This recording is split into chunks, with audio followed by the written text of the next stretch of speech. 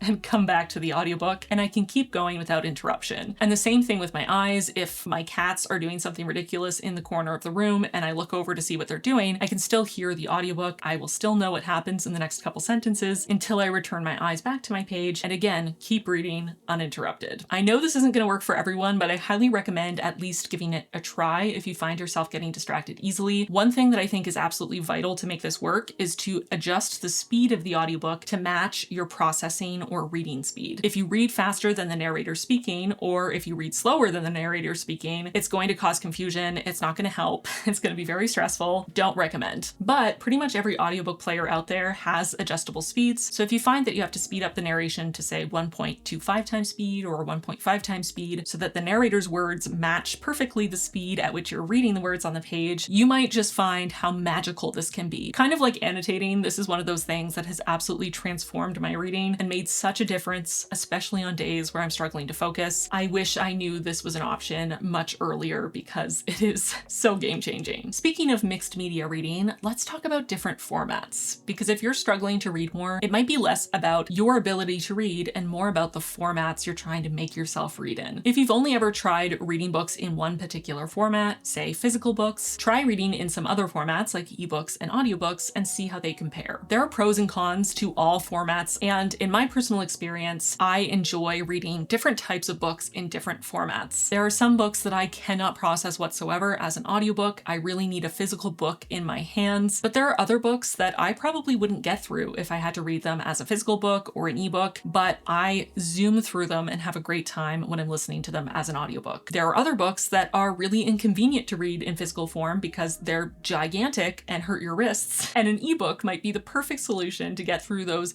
door stoppers without giving yourself carpal tunnel. I just highly recommend you try different things and see what works for you, and you might find yourself reading more when you allow yourself to read in a way that serves both the book you're reading and your brain on any given day. Now I'm going to take this opportunity to sing the praises of audiobooks because I am a huge fan of audiobooks. I think they're great, and they are a huge reason why I'm able to read so many books in a year, because audiobooks allow you to multitask like nothing else. Audiobooks can be your constant companion and allow you to read so much more in a given day. No one is going to recommend that you try to read a physical book while you're driving to work, but you could easily get through a few chapters on your way to work listening to an audiobook. You can listen to an audiobook in the shower. You can listen to an audiobook while you scoop the kitty litter. You can listen to an audiobook while you exercise. The options are truly endless. And I, along with all my fellow non-gatekeeping book lovers, consider audiobooks reading just like any other format. If audiobooks help you, if they allow you to read more during your super busy schedule, please use audiobooks. They're amazing. I love them. Please try them. Now, I can hear some of you saying that you've tried audiobooks and they don't work for you. You struggled to process what the narrator was saying. You couldn't follow what was being said. And I think there are a couple possible factors here. One is that you're trying to listen to the wrong kind of book in audio format. Even I, as someone who's been listening to audiobooks for as long as I can remember and listens to audiobooks every single day of my life, find that there are some books that I just can't follow as an audiobook. And if that's the case, I will stop listening to it and I'll put a hold on at my library for the ebook or see if I can get a physical copy, and I'll read it that way. It's totally fine to start reading a book in one format and realize it doesn't work for you and change gears. Something like House of Leaves is not going to be as effective in an audiobook form as it is on the page, but so many different types of books, especially many types of fiction and genre fiction, I find work so well in audiobook form, and I can retain them sometimes much better than I can reading them with my eyes. The type of book you're reading can definitely be a factor. Another factor can be just how you're feeling that day. There are days that I really struggle with auditory processing, and that might be a day that audiobooks are just off the table,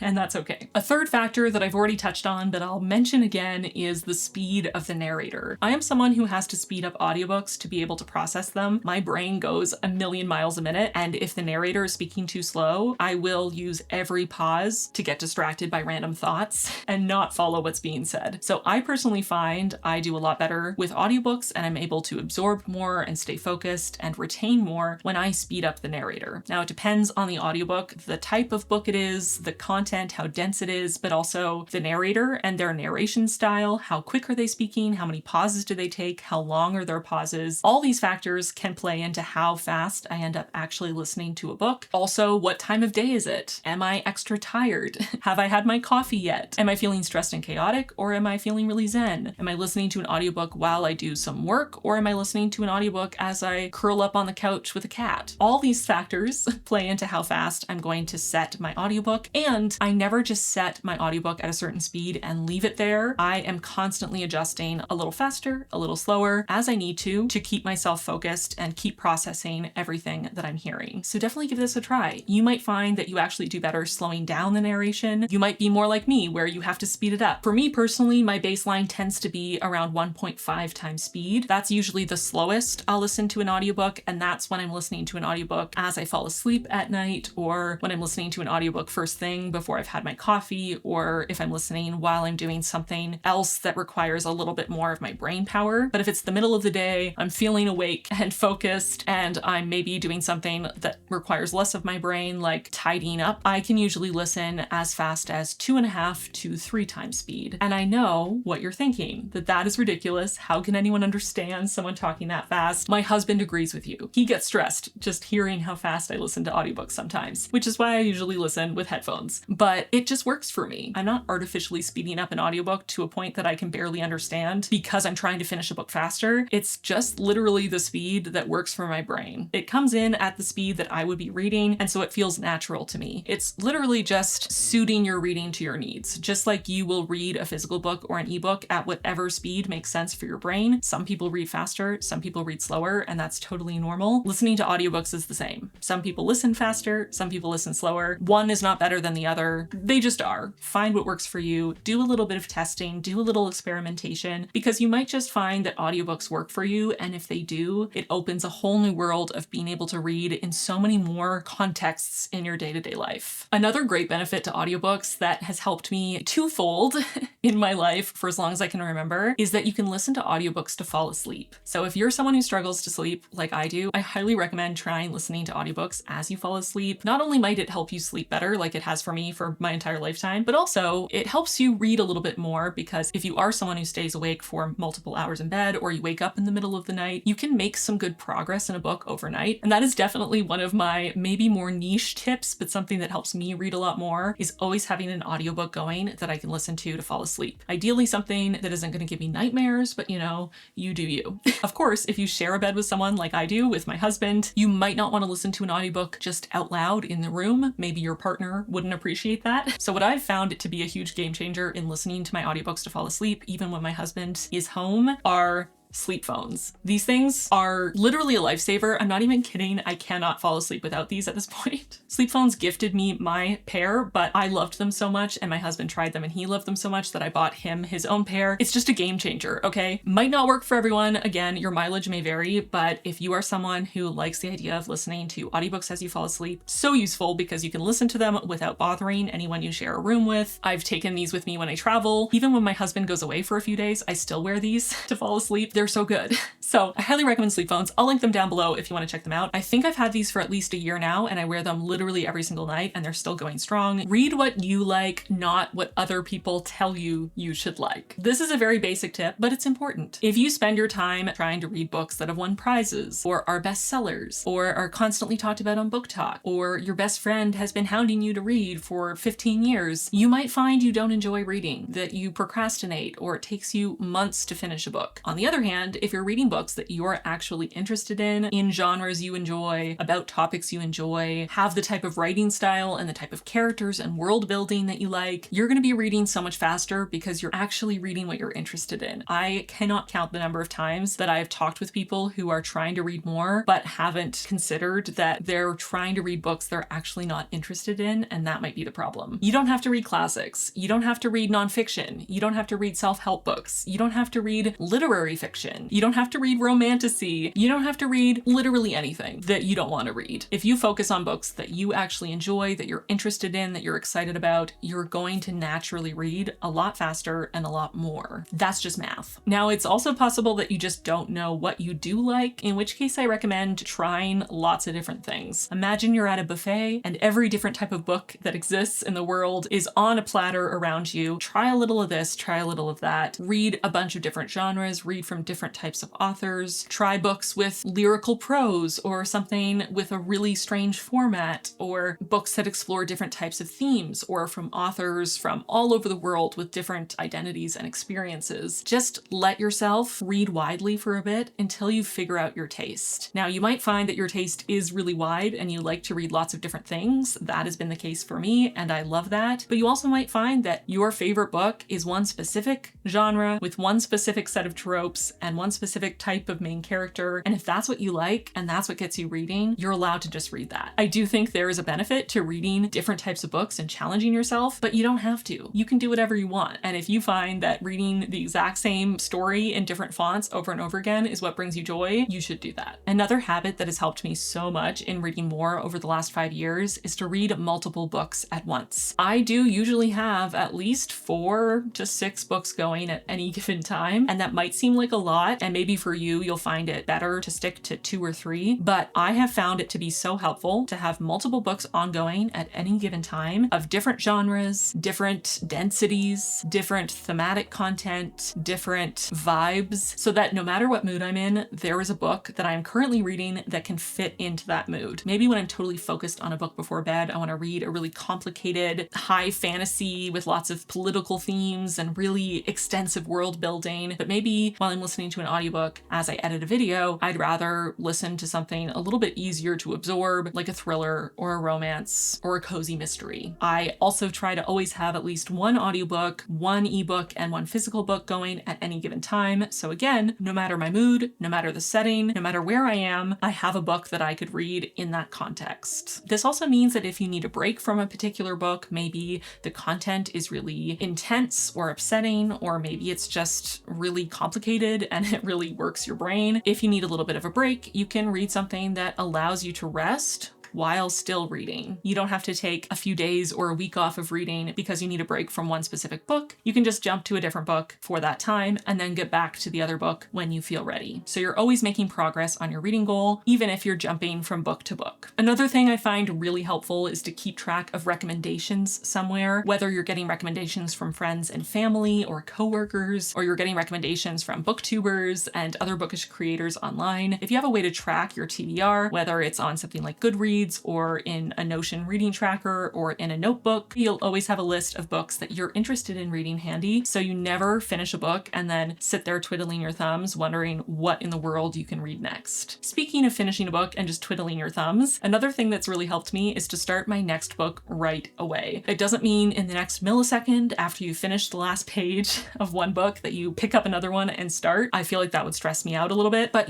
within a few hours maybe, or within a day or two, if you finish a book and then don't pick up another book for a week or two, you can really get in the way of your own inertia, and it can be super hard to get started again. So not only do I tend to read multiple books at once, so when I finish a book, I'm still in the middle of a couple other ones. When I finish a book, I try to start another one within a day or two, so I'm constantly replacing the books I finish with new books and keeping that momentum going. Another very helpful tip that I honestly, to be totally transparent, still struggle with is DNFing readily and often. The whole concept behind DNFing is just putting down a book and walking away if it's not working for you, instead of trying to force yourself to finish it. Now, sometimes a book is really worth the effort. Sometimes, even if you're struggling, it makes sense to keep pushing through, but sometimes life is too short and it's okay to walk away from a book. You don't have to finish it just because you started it. And I understand this is so hard. I feel the same. If you, like me, struggle with DNFing completely, you might find something that I do to be helpful, which is soft DNFs, or putting books on hold or pausing your reads. Sometimes I start a book and I realize I'm just not in the right headspace for it, whether it's the time of year or how busy I am, or I just read a bunch of books that are similar, or I'm just not in the mood for that book right in this moment. Instead of DNFing permanently and deciding I'm never going to give this book another chance, I feel better saying that I'm just pausing this read, or I'm just putting this book on hold and I'll come back to it at a better time. Now, sometimes the books I pause stay paused forever, in which case, they essentially switch over to DNFs on their own. But a lot of the time, I do eventually come back to the book and am able to read it all the way through and enjoy it just by trying to stay in touch with my own mood and needs and how I'm feeling in any season of my life, and not forcing myself to read books that are not right for me in my current state. Next up, I want to talk about setting a reading goal. Now, I left this till later in the list because not only do I feel like everyone talks about this,